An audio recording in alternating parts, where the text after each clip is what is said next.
तो भारत में वैसे ऐसी औलाद को हरामी की औलाद कह देते।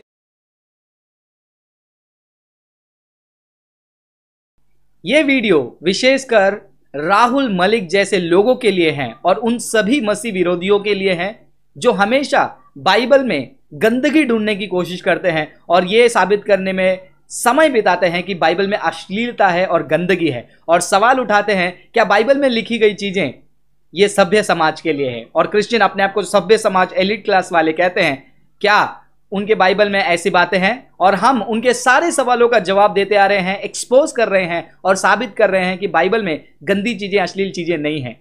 लेकिन जिस नाप से और जिस तौल से वो तौल रहे हैं उसी तौल से हम तोलेंगे। अब की बार हम हिंदू आपके धर्म से सवाल उठाएंगे, तो सभ्य समाज का परिभाषा हम देखेंगे। तो आज सवाल है एक ऐसे व्यक्ति के ऊपर जिनको बहुत ही आदर के साथ माना जाता है हिंदुओं के बीच, और वो व्यक्ति जिन्होंने महाभारत का मूल लिखा है, और वो व्यक्ति जिन्हें वेद स्प्लिटर यानी कि वेद व्यासा कहा जाता है, जिन्होंने वेद को ऐसे स्प्लिट किया कहा जाता है, जिनका नाम है वेद व्यास। सवाल यह है, क्या आपको पता है कि ये वेद व्यास का जन्म कैसे हुआ?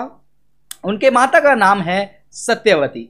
उनकी माता को मत्स्यगंधा के नाम से भी जाना जाता था, क्योंकि वो मछुआरे की एडॉप्टेड बेटी थी और वो मछली पकड़ती थी, और उनके ऊपर पूरा मछली के स्मेल आने के कारण उनको मत्स्यगंधा कहा जाता था। एक बार ये मत्स्यगंधा मछली पकड़ रही थी, किनारे पर खड़ी थी, और उस समय में एक साधु संत वहां पर आए, और साधु संत वहां पर आने के बाद उन्होंने मत्स्यगंधा को देखकर भावुक हो गए और उनके साथ शारीरिक संबंध बनाना चाहते थे।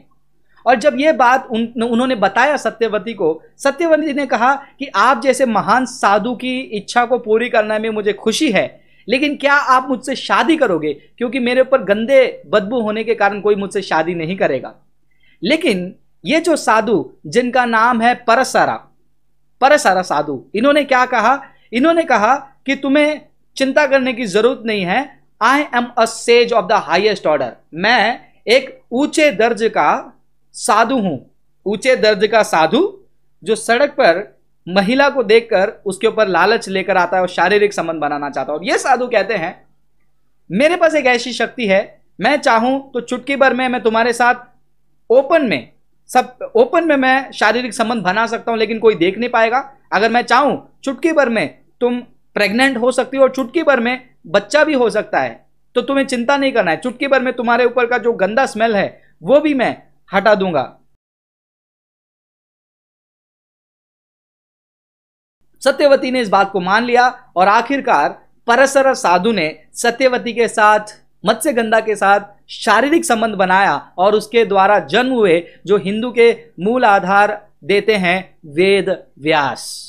तो भारत में वैसे ऐसी औलाद को हरामी की औलाद कह देते। क्या ये सभ्य समाज वाली कहानी है मेरे प्रिय भाई, मेरे हिंदू दोस्तों?